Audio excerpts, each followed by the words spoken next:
Mukhang malaki ang posibilidad na itong si Troy Rosario ay dito sa Barangay Ginebra mapunta. Ayon dito sa lumabas na mga reports, ito raw ang favorite team ni Troy Rosario noong bata pa at mukhang dyan niya gustong maglaro ngayon dito sa PBA. Ngayong unrestricted free agent na siya. Opisyal nang nirelease ng Blackwater Bossing itong si Troy Rosario at ang ibig niya sabihin ay hindi sila nagkasundo dito sa trade. At sa ngayon, ang balita natin 5-year contract yung inoffer ng Blackwater pero tumanggi. Ito si Troy Rosario at ang balita nga sa Hinebra ito pupunta. So yan ang aabangan natin kung matutuloy. Kung sakaling mapunta sa Hinebra ito si Rosario, ang laking bagay niyan. Isipin ninyo kung meron kang Jamie Malonzo at Troy Rosario na power forward. Plus nandyan pa si Japet Aguilar at Isaac Go. Si Stephen Holt nandyan pa.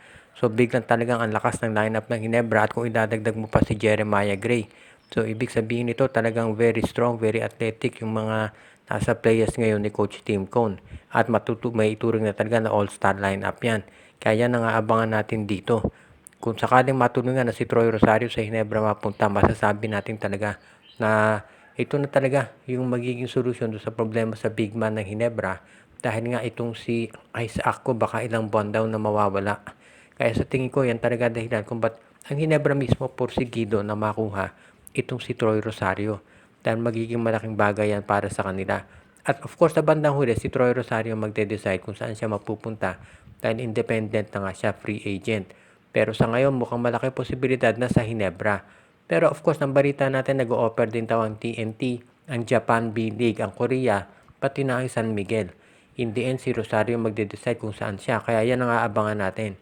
Pero sa panig ng Hinebra, among dun sa mga teams na gustong kumuha kay Rosario, mukhang sa Hinebra talaga pinakamalaki tsansa. Kaya good news yan para dito sa Barangay Gene Kings ngayon. Ang balita natin ngayon tungkol dito sa San Miguel Beer ay of course nagprepare na sila para dito sa Game 5.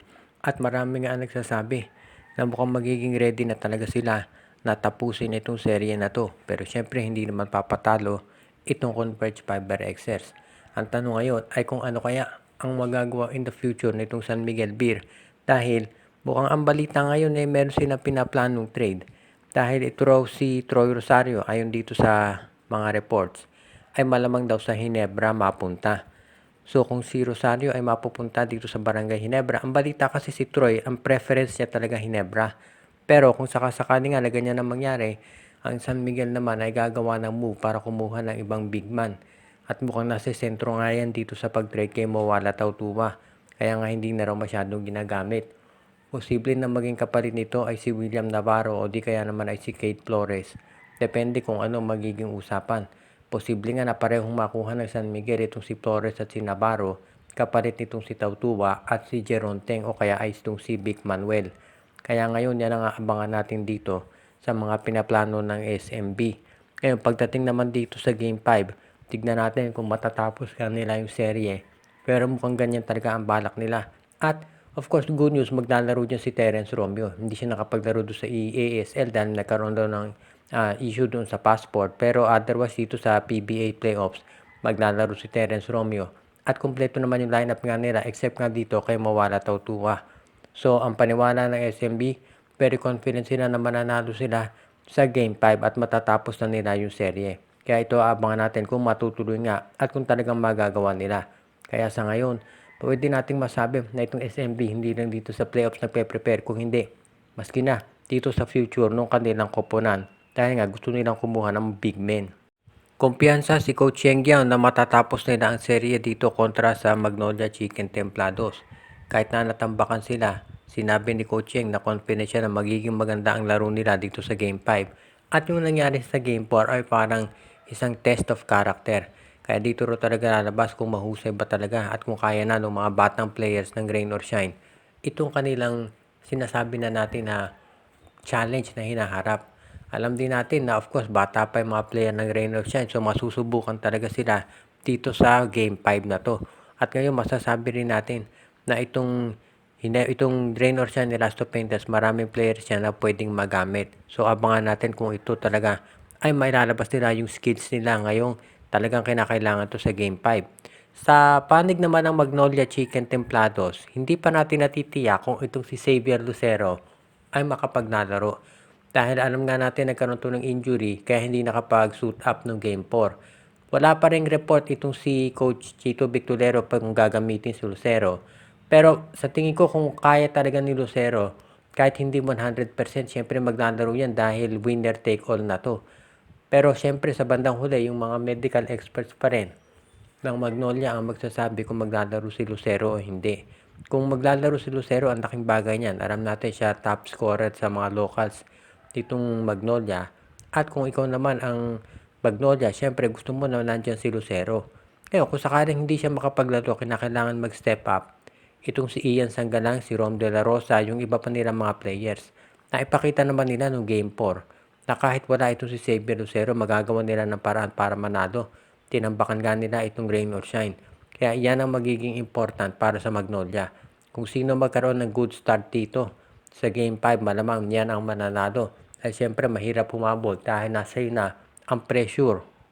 Hanggang ngayon ay wala pa rin masasabing update dito sa sitwasyon ni Dave Ildefonso at nitong Northport Batangbyer.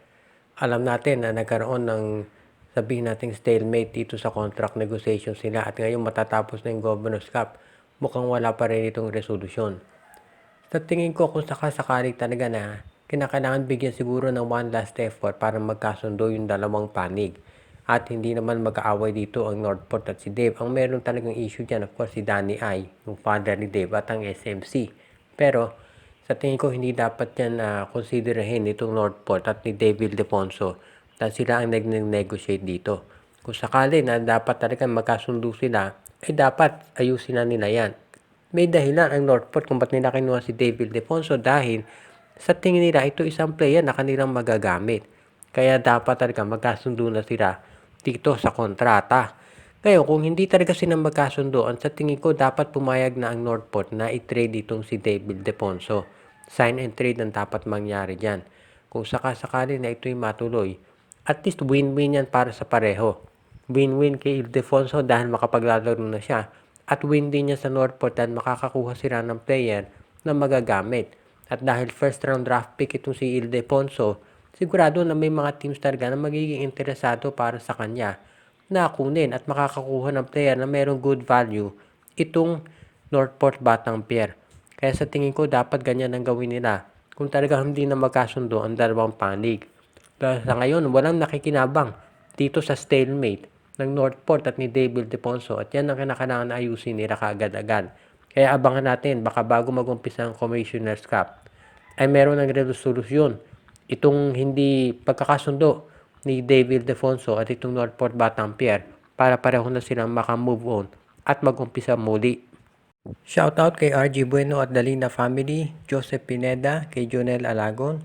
Binabati din natin ang ating taga-subaybay na si Anthony Alon, Edwin Carbona Jr., Ireneo Salangsang, Michael D., si Alicia Garcia, Mitch Bagares. Binabati din natin si Katsakino Dukusin, si Juan Solegue, si Jesse Santos, Jervin Cris, pati na rin si Luis Alon, Jason Mendoza, Dexter Domer, Enju, Joshua Giray, Espejo at Rosales family, Malyari Mascarinas at ang iba pa nating taga-subaybay.